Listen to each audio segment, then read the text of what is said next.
안녕하세요. 노마다입니다. 내 마음대로 자유롭게 여행하고 싶으신 분들 많이 계시죠? 그동안 패키지 여행은 몇 번 다녀봤지만 자유롭지 못해서 불편했고, 자유롭게 보다 다양한 체험을 하고 싶은데 아직 한 번도 해본 적 없으신 분들, 무엇을 준비하고 어떻게 해야 할지 몰라서 꿈만 꾸시는 분들을 위해 가장 기본적인 것부터 저희 경험을 공유하고자 합니다.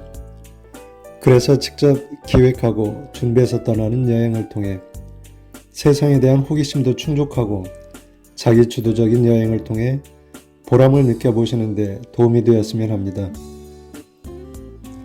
사실 저도 20년 전 처음 여행을 시작할 때를 생각해보면 참 무모했습니다. 아무것도 없이 그저 자유롭게 여행하고 싶다는 의욕만 가지고 가족이 함께 단 열흘 만에 여권 만들고 항공권 구입하고 렌트카 예약해서 프랑스와 스페인으로 떠났습니다. 지금 알고 있는 것을 그때도 알았더라면 하는 아쉬움이 참 많았습니다. 당시만 해도 자유여행에 대한 안내 책자나 SNS의 정보가 그리 많지 않았고 요즘처럼 스마트폰이나 내비게이션도 없었습니다. 한 손에는 핸들을 잡고 다른 한 손에는 두툼한 미쉐린 지도책을 들고 한 달을 돌아다녔습니다. 그 후 지금까지 대중교통을 이용한 배낭여행, 자동차 여행, 자전거 여행, 자동차와 자전거를 가지고 캠핑 여행을 했고 작년부터는 아예 인생 2막을 여행자로 살고 있습니다.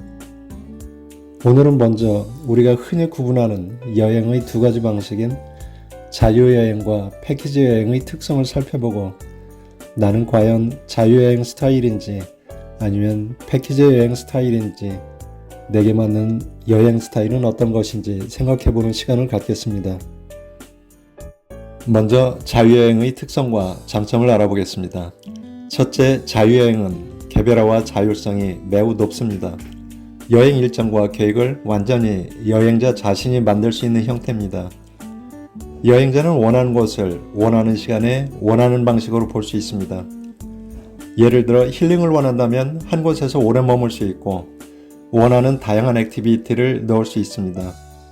또한 현지 사람들과 더 가까이 만날 수 있어서 더 깊이 있는 여행을 할 수 있습니다. 둘째, 예산과 일정에 유연하게 대처할 수 있다는 점입니다.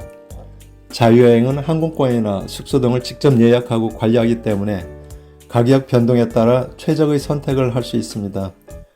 또한 일정에 변화가 생기거나 취소가 필요할 때도 비용 손실이 적거나 없습니다.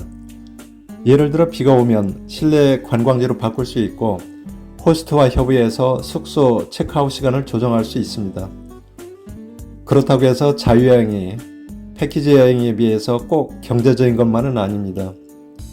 숙소와 음식 그리고 각종 액티비티 선택에 따라 패키지 여행보다 더 많은 비용이 들어갈 수도 있고 게스트하우스, 캠핑 등 저렴한 숙소와 식사 해결 방법에 따라 매우 저렴할 수도 있기 때문에 이것은 선택의 문제입니다. 셋째, 여유로움이라는 점입니다. 자유여행은 여행지에서 쫓기는 시간이 없기 때문에 충분히 보고 싶은 것을 다 볼 수 있고 사진도 원하는 만큼 찍을 수 있습니다. 또한 여행 중에 마음에 드는 곳이나 음식을 발견하면 그 자리에서 즐길 수 있습니다. 여행의 속도와 분위기를 자신의 취향에 맞게 조절할 수 있습니다. 자유여행의 단점으로는 첫째, 계획과 조직에 많은 노력과 시간이 필요하다는 점입니다. 여행 전부터 항공권, 숙소, 교통, 관광지 등을 모두 스스로 알아보고 예약해야 합니다. 또한 현지에서도 길을 찾거나 정보를 검색하거나 의사소통을 해야 합니다. 이 과정에서 휴대폰 배터리나 인터넷 연결 등의 문제가 발생할 수도 있습니다. 스트레스를 받을 수도 있습니다. 자유로움과 유연성을 제공하지만 동시에 더 많은 책임과 계획이 필요합니다. 두 번째 단점은 위급 상황이나 문제가 발생했을 때 대처하기 어렵다는 점입니다. 자유여행은 가이드나 여행사의 도움이 없기 때문에 혼자서 모든 문제를 해결해야 합니다. 예를 들어 비행기나 숙소가 취소되거나 변경되는 경우 짐이 분실되거나 도난당하는 경우, 의료 상황이나 법적인 문제가 발생하는 경우 등에 대해 대비해야 합니다. 세 번째 단점은 체력 소모가 많습니다. 모든 일정을 편안하게 전용 차량을 이용하는 패키지 여행에 비해 자유여행은 대중교통을 이용하거나 렌트카를 이용하기 때문에 체력 소모가 상대적으로 큽니다. 그 외에도 길을 잃거나 언어 스트레스가 생길 수 있고 동행자와의 의견 충돌로 여행을 끝까지 마치지 못하는 경우도 종종 보았습니다. 하지만 이런 문제점들은 이미 자유여행을 경험한 사람들이 사례와 대처 방법을 많이 공유하고 있습니다. 유연한 마음가짐이 있다면 대부분은 해결해 나갈 수 있습니다. 다음은 패키지 여행의 특성입니다.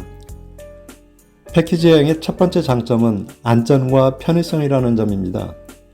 패키지 여행은 여행사나 업체가 일정한 서비스를 미리 구성해 주기 때문에 여행 전에 따로 준비할 필요가 없습니다. 또한 현지에서도 가이드가 동행하고 교통수단을 제공하기 때문에 안전하고 편안하게 여행할 수 있습니다. 가이드는 관광지의 정보와 역사를 설명해주고 언어나 문화적인 장벽을 해결해줍니다. 가이드가 모두 알아서 해주니 안전하고 편합니다. 두 번째 장점은 비용과 경제성이라는 점입니다. 패키지 여행은 단체로 움직이기 때문에 자유여행보다 비교적 저렴한 가격으로 여행할 수 있습니다. 항공권이나 숙소 등의 비용을 절약할 수 있고 여러 관광지의 입장료도 할인받을 수 있습니다.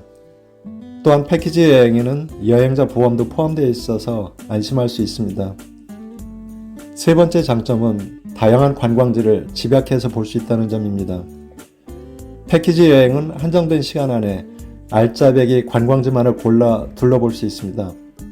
유럽 패키지 여행에서는 10박 12일 동안 6개국을 볼 수 있는 일정도 있습니다. 이런 일정은 자유여행으로는 거의 불가능합니다. 패키지 여행의 단점으로는 첫 번째, 일정과 시간에 제약을 받는다는 점입니다. 패키지 여행은 여행사가 정해놓은 일정과 시간에 따라 움직여야 합니다. 그래서 자기 자신이 보고 싶은 것이나 하고 싶은 것을 모두 할 수는 없습니다. 예를 들어 파리 여행 중에 나는 오르세 미술관을 보고 싶은데 여행 상품에는 루브르만 포함되어 있는 경우 아쉽죠. 또한 패키지 여행은 일찍 일어나고 늦게 자야 하는 경우가 많아서 피곤하고 스트레스를 받을 수 있습니다. 두 번째 단점은 현지 문화와 사람들과의 교류가 적다는 점입니다. 패키지 여행은 단체로 움직이기 때문에 현지의 분위기와 풍경을 제대로 느낄 수 없습니다. 또한 현지인과의 대화나 교류도 거의 없습니다. 이탈리아를 다녀왔지만 현지인과의 소통이 없어서 현지 문화와 음식에 대한 이해가 부족하다고 합니다. 세 번째 단점은 쇼핑센터나 옵션 등의 강제성이라는 점입니다. 패키지 여행이 모두 그런 건 아니지만 여행사는 수익을 내기 위해 쇼핑센터나 옵션 관광지를 일정에 포함시키는 경우가 많습니다. 이런 곳들은 보통 시간이 오래 걸리고 가격이 비싸고 품질은 낮은 경우가 종종 있습니다.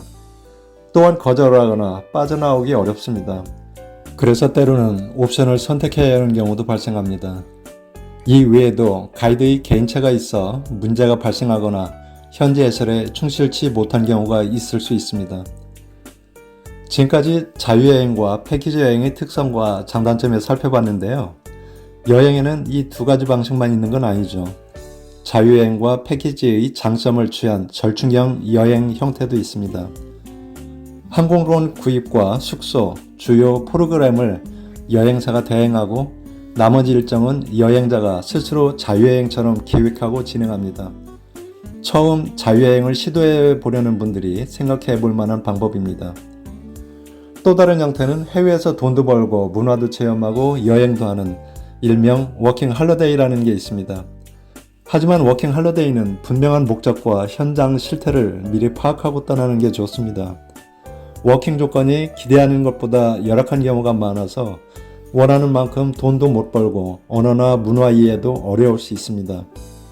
이 외에도 출장여행, 학술여행, 성지순례 등의 목적여행도 있습니다. 이 또한 자유여행처럼 진행되기도 하고 패키지 형태로 진행되기도 합니다. 그러면 내게 적합한 여행은 어떤 것일까요? 자유여행을 할까, 패키지 여행을 할까를 선택하는 가장 중요한 요소는 여행 목적과 개인의 취향입니다. 나는 어떤 스타일인가를 먼저 생각해 보는 것이 가장 중요합니다. 시대가 달라지고 문화가 달라지면서 이제 자유여행이 싸다, 비싸다, 패키지 여행이 자유롭지 못하다 등의 인식도 달라지고 있습니다. 단지 선택의 문제라고 봅니다. 선택은 자신의 특성과 조건에 따라 달라집니다. 그래서 다음으로 나는 어떤 특성을 지니고 있고 자유여행을 하기 위해서는 어떤 특성이 필요한지 살펴보겠습니다. 다음과 같은 분들은 패키지 여행에 적합할 것입니다. 첫째, 계획을 세우고 실행하는 것보다 정해진 일정대로 따라다니며 안전하고 편하게 여행하는 것을 좋아한다. 어디서 잘까? 무엇을 먹을까? 어디를 갈까? 머리 아픈 고민을 하기보다 즐거움에 집중하고 다른 여러 사람들과 어울려 여행하는 것을 좋아한다면 당연히 패키지 여행이겠죠. 둘째, 상황에 따라 패키지 여행을 선택할 수도 있습니다. 해외여행을 처음 가는 분들이나 여러 사람들과 해외여행을 가는 경우, 부모님들을 모시고 가야 하는 경우, 그리고 교통환경, 치안이 좋지 않은 국가를 가는 경우에는 자유여행보다는 패키지 여행이 적합할 것입니다. 그리고 다음과 같은 분들에게는 자유여행이 적합할 것입니다. 첫째, 새로운 세상에 대한 호기심이 강해야 할 겁니다. 새로운 자연환경, 새로운 사람들, 새로운 음식들, 새로운 문화적 환경에 관심 있는 사람에게 유리합니다. 둘째, 심리적 특성으로는 새로운 환경에서도 유연한 사고를 할 수 있어야 합니다. 여행을 하다 보면 크고 작은 사안들이 발생할 수 있습니다. 비행기가 지연되거나 취소될 수도 있고, 소매치기로 물건을 잃어버릴 수도 있고, 부상을 당할 수도 있습니다. 이런 사안이 발생했을 때 유연하게 대처할 수 있는 마음의 자세가 필요합니다. 셋째, 어느 정도의 체력이 필요합니다. 본인이 직접 이동하고 둘러볼 곳, 숙소, 식당을 찾아다니기 위해서는 어느 정도의 체력은 필요합니다. 특히 대중교통을 주로 이용하는 여행이라면 좀 더 강한 체력이 필요합니다. 그동안 여행을 하다 보면 젊은 친구들도 박물관이나 터미널, 공원의 벤치만 보면 피곤해서 잠드는 경우를 많이 봤습니다. 자동차를 빌려 이용하더라도 장기간의 운전으로 체력적으로 힘들 수 있습니다. 자유여행을 하기 위해서는 자기 체력에 알맞은 계획을 세우는 것이 매우 중요합니다. 넷째, 언어적 능력은 자유여행에 많은 도움이 됩니다. 내가 현지인들을 만나 직접 대화를 통해 소통을 한다면 외국어 공부를 한 보람과 함께 현지 문화를 이용하는 데 많은 도움이 됩니다. 물론 요즘엔 번역 앱을 활용해서 소통할 수도 있습니다. 하지만 직접적인 대화를 통한 소통에 비하면 아직은 다소 미흡하고 그 소통의 희열을 느끼기에는 아쉬움이 있습니다. 비록 서툰 외국어라도 직접 소통을 하다 보면 더 친근하게 느껴지고 부족하기 때문에 서로 잘 귀담아 듣고 이해해 주려는 태도를 갖게 됩니다. 그 외에도 현지 음식 적응력이라든가 위생에 대한 저항감으로부터의 적응, 현지 문화에 대한 사전 이해 등이 필요합니다. 20년 전 제가 처음 가족과 함께 자동차 여행을 시작할 때 제게는 딱 두 가지가 있었습니다. 당시 목적지로 삼았던 곳은 적어도 우리보다 선진국이다. 사회 시스템이 우리보다는 나을 것이다 라는 것이었습니다. 따라서 한국에서 자동차 여행을 할 수 있다면 외국에서도 할 수 있을 것이다. 이 무모한 두 가지 신념을 가지고 떠났던 여행이었습니다. 지금처럼 많은 정보가 있고 문명의 이기가 있는데 뭐가 두려워서 자유여행을 꿈꾸며 떠나지 못하겠습니까? 제가 이 영상을 만드는 이유는 자유여행을 하고 싶지만 자신을 믿지 못해 용기가 나지 않고 어떻게 시작해야 할지 모르겠다 하시는 분들께 여권 만드는 방법부터 무엇을 준비하고 어디를 가야 하고 숙소는 어떻게 구하고 안전한 여행을 위해서는 어떻게 해야 할지 궁금해하시는 분들을 위해 앞으로 몇 차례에 걸쳐 소개해드리겠습니다.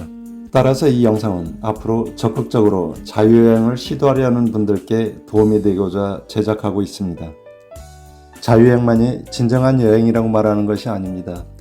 여행을 하다 보면 전 세계의 많은 여행자들을 만나게 되는데 그들의 한결같은 이야기는 왜 좀 더 일찍 이런 여행을 하지 못했을까 하는 아쉬움을 토로합니다. 바로 그런 분들께 조금이나마 도움이 됐으면 좋겠습니다.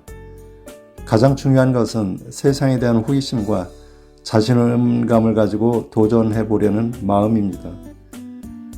그래서 다음 편에서는 처음으로 자유여행을 계획하시는 분들을 위해 준비해야 할 것들과 갖춰야 할 것들을 하나하나 살펴보겠습니다. 물론 제가 제작하는 이 영상이 모든 분들을 만족시켜 드릴 수는 없습니다. 그렇게 기대하실 분들도 없겠지만요. 특히 구체적인 지역 정보에 대해서는 한계가 있기에 각종 여행 도서와 SNS를 참고하시고 제 영상에 댓글로 추가 정보를 달아주시면 처음 자유로운 여행을 시도하려는 분들께 도움이 될 수 있을 겁니다. 오늘도 시청해 주셔서 감사합니다.